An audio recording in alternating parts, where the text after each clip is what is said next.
Thank you very much, Mr. Speaker. I was just in full flight responding to some of the heckles from my friends in the Liberal Party on my comparison of this budget to the Liberal double-double.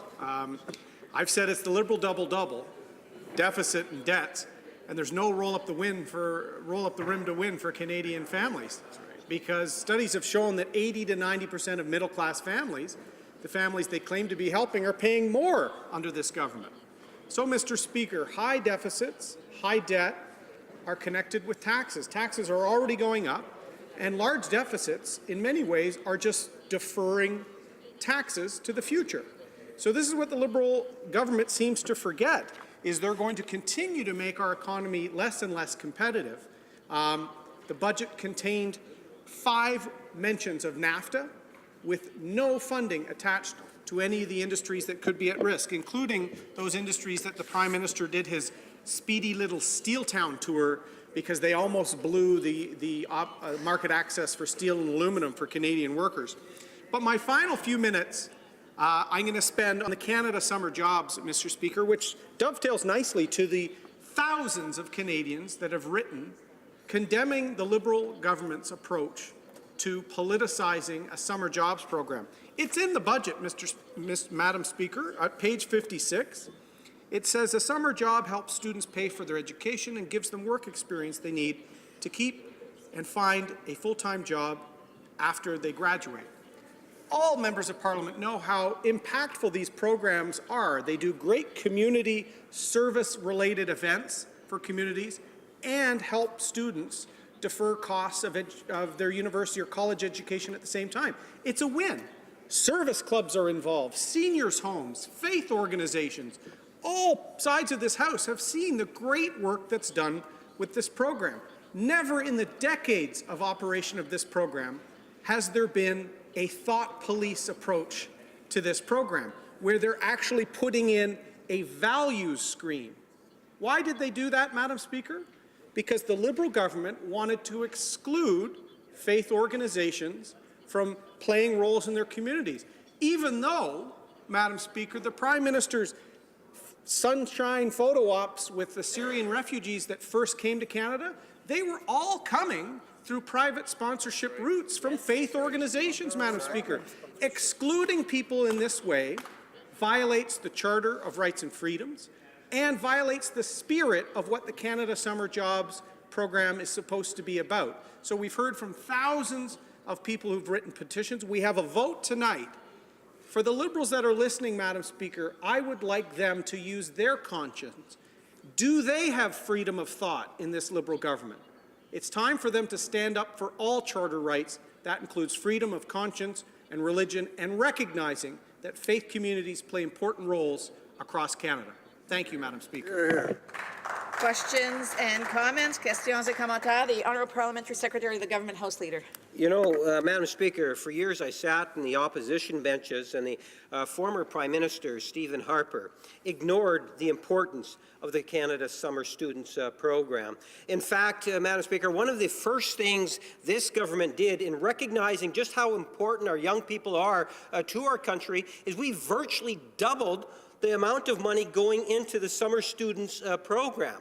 And I would hope that members opposite would not be discouraging individuals from participating and applying for these important student jobs, because I would suggest to you that if they read the supplementary information, much of the information that the member is getting across is just wrong. My question is actually a little off that particular topic, and ask my friend and colleague why it is he believes that the Liberal government should take advice from the Conservatives when they ran nothing but deficits and accumulated well over $150 billion.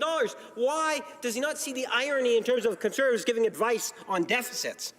The Honourable Member for Durham. Thank you, Madam Speaker. I saw my friend Joe Oliver over the break from Parliament and commented that as Conservative Finance Minister, he would be the only G7 minister to have a balanced budget in this decade. That's unbelievable, Madam Speaker. That Liberal Party's own projections suggest that the way they're spending, there will not be a balanced budget in Canada again until the 2030s, Madam Speaker. So weathering the largest financial global crisis since the recession better than all of our G7 allies and competitors having a balanced budget, running a deficit when there was a global recession with a plan to get out of it is far different from running massive deficits with no plan at a time the global economy is rocking, Madam Speaker.